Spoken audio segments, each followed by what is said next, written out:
Every great heist documentary has a heartbeat.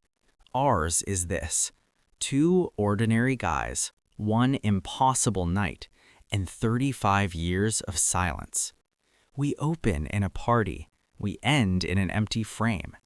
Everything in between is the best mystery you've never fully heard. Boston, March 17, 1990, St. Patrick's Day. The city is a green-tinged, Guinness-soaked carnival. We paint the scene. Faneuil Hall packed wall to wall, Dropkick Murphys blasting from every bar on Boylston. The Charles River dyed green because Boston does not do anything halfway. It is the loudest, happiest, most distracted night of the year in one of America's most Irish cities. Nobody is watching anything. Nobody is paying attention. And on the quiet cobblestoned corner of Palace Road in the Fenway neighborhood, a pale stone building that looks like a Venetian palazzo took a wrong turn in the 16th century sits in the dark, full of $500 million worth of the most beautiful objects human hands have ever made, guarded by two guys who are very much not prepared for what is coming. By 2:45 a.m., 13 of those masterpieces would be gone, and they have never been found. Who built this place and why it matters? A brief, vivid portrait of Isabella Stewart Gardner herself, the eccentric Boston socialite who bought art the way other people buy groceries, who designed her own museum as a personal love letter to Venice, who filled it with Rembrandts and Vermeers and Degas, and then wrote into her will that nothing could ever be moved, ever, not 1 inch. This matters enormously because when the paintings are stolen, the empty frames are left on the walls, not as a crime scene decision, because Isabella said so. The empty frames are her ghost. Rick is 23. He plays in a band. He likes to let his friends in through the side door after hours to experience the museum at night, which is genuinely a magical thing to do, and also a firing offense. He is not a bad person. He is a young person in a job he is slightly too relaxed about.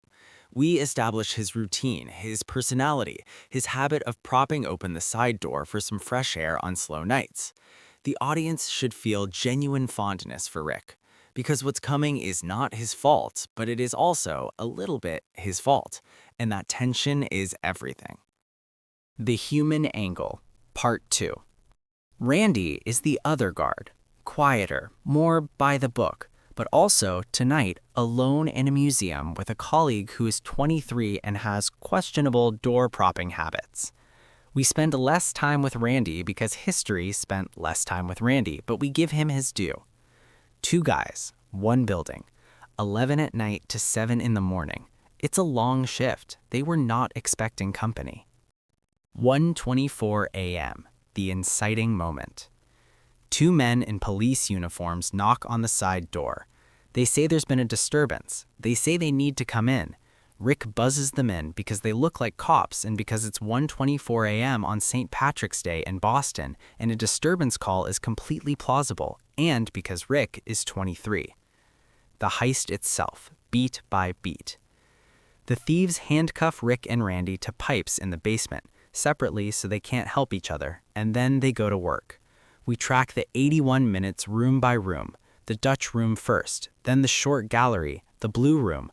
We describe what they took and, crucially, what they didn't take, and why the things left behind are as strange as the things that vanished. They ignored a Titian worth more than some of what they took. They took a finial from the top of a flag, a finial. The emotional gut punch. We stop the clock, we put down the timeline, and we just look at the paintings.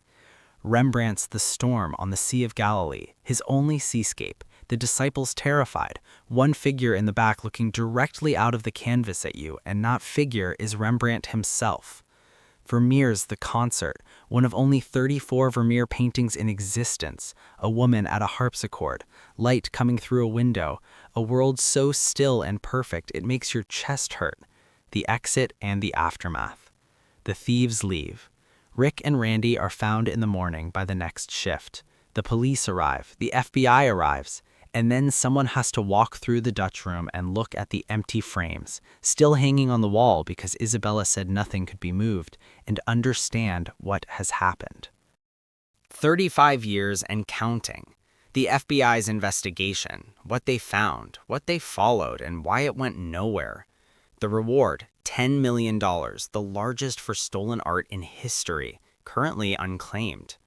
The one lead that almost broke the case, a Boston area art dealer who seemed to know too much and died before anyone could prove it. The mob, the IRA, and the man in the yellow hat. 3 main theories delivered crisply.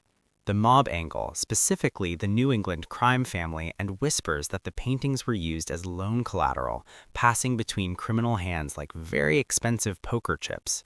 The IRA angle, wilder but documented, an Irish-American connection, Boston's deep Republican sympathies, and a claim that the art made it to Ireland. And the most recent FBI direction, a Philadelphia crime family, a tip that came decades late, a warehouse that may or may not have held a Rembrandt for 6 months in the mid-90s. No resolution. That's the point. The image that refuses to leave you.